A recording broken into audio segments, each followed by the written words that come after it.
Problems in personal transformation. Self-esteem examined. What do you think when you see people belittling others, mocking them, or improperly criticizing another entity? When you see a person scorned, denigrated, ridiculed, or backbiting others, you may think that these people are mean. Since we live in a world filled with slanderous souls, libels, and critics, it is hard to assess sometimes why these people are who they are. One might think that the entity was brought of that way. On the other hand, one might think that this person has learned behavioral problems that require rehabilitation. In many instances, both viewpoints are correct. Many children grow up being taught to despise others. The emotional discharge leads to behavioral problems that extend into their adulthood. It will take conceptual modification to adjust their attitude. Ultimately, they may have to hit rock bottom before the bullets start to hit the fan. Defamation is a series of insult and offensive patterns that extend internally in our world today. The only true way to correct these problems of denigration is to nip them in the bud now. We do this by encouraging personal transformation that builds self-esteem and confidence.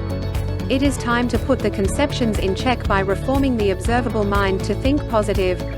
All the traits mentioned only build up pessimistic thinking that leads to blaming, disapproval, unhealthy criticism, and finally guilty verdicts that lead to convictions.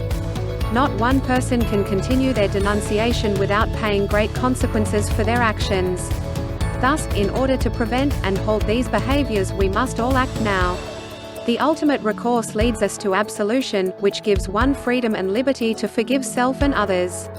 We can learn to pardon others' behaviors by releasing the negative energies that drive us down the road to calamity.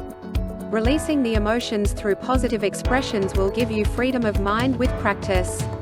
Instead of biting the backs of others, start to examine yourself instead to see what you can change to make your life better. Keep in sight that you cannot change behavior patterns of other people. It takes them to work through their own problems to transform their life. When we consider freedom, however, we must develop balance in order to steer clear of cultivating lack of restrictions. We need restrictions to keep us strong.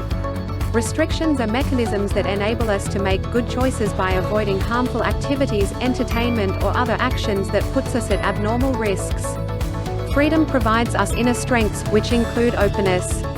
We start to conform to natural ways of living by exercising proper freedom.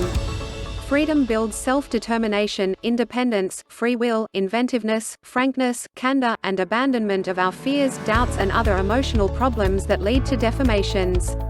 When you work to develop the creative mind, that is, you can see that one must develop the creative mind by cultivating his or her free will to live naturally. As you start to create this mind, it creates a resourceful person that uses his or her imagination effectively to invent new ideas that helps that one make clever transformations. That entity can then take the initiative to transform his or her emotions, behaviors, and other aspects of his or her character that helps that one abandon pessimism attitudes and behaviors. We see that we are working towards self-identity, which builds self-esteem, ultimately making you original.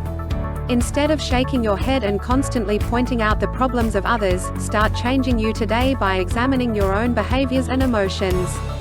One can practice meditation and subliminal exploring to figure out what is needed to change your behaviors.